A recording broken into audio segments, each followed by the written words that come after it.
But again, the Bible gives us some insights, and I'm going to need to refer to some passages of Scripture here, because I believe the Hebrews were there. Joseph eventually came down and he encountered a Hyksos Pharaoh, a non-Egyptian Pharaoh. And if you remember, I said they were ruling Egypt and had subjugated the native Egyptians themselves to central Egypt. So I was reading the Bible one day, and, you know, the story of Joseph is, in fact, my favourite story in the Bible. As a young Christian, I read it lots and lots because it's about forgiveness and redemption.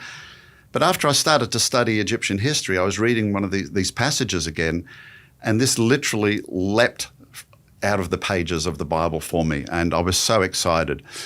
So we know the story. Joseph was sold by his brothers into slavery.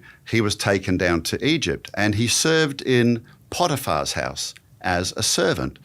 So let's read this, for example. In Genesis 39, verses 1 and 2, it says, "Now Joseph had been brought down to Egypt, and Potiphar, an officer of Pharaoh, the captain of the guard, an Egyptian, had brought him from the Ishmaelites who had brought him down there. The Lord was with Joseph, and he became a successful man, and he was in the house of his Egyptian master."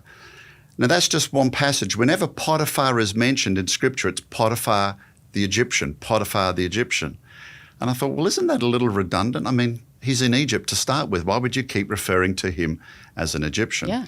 Well, we know eventually Joseph was put in prison, and he interprets Pharaoh's dream.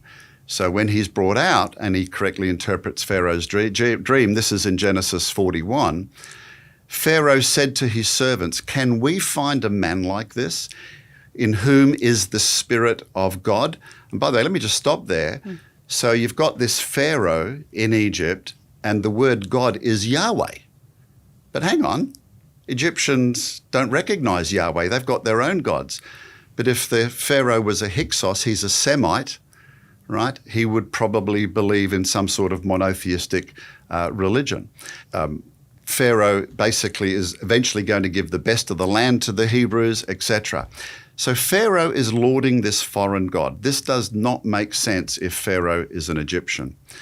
And then we have the reconciliation when Jacob comes down with the rest of his sons and Joseph is reconciled to his brothers. Fascinating passage here. Joseph says to his brothers, "I will go up and tell Pharaoh and will say to him, my brother and my father's household who were in the land of Canaan have come to me. And the men are shepherds, for they've been keepers of livestock, and they brought their flocks and herds and all that they have." And Joseph says to his brothers, "When Pharaoh calls to you and says, 'What is your occupation?' you shall say, 'Your servants have been keepers of livestock from our youth until now, both we and our fathers, in order that you may dwell in the land of Goshen. For every shepherd is an abomination to the Egyptians.'" Hang on. If this Pharaoh is an Egyptian, why is Joseph saying to his brothers, "Tell Pharaoh you're shepherders, because shepherders are an abomination"? Aren't they shooting themselves in the foot here? Exactly. But we have this record in Egyptian history of these Hyksos, Semite immigrants migrating to Egypt. They're bringing their goats, they're bringing their sheep. They were shepherders. And later, Pharaoh then says, "And if any good men amongst you, let him look after my flocks."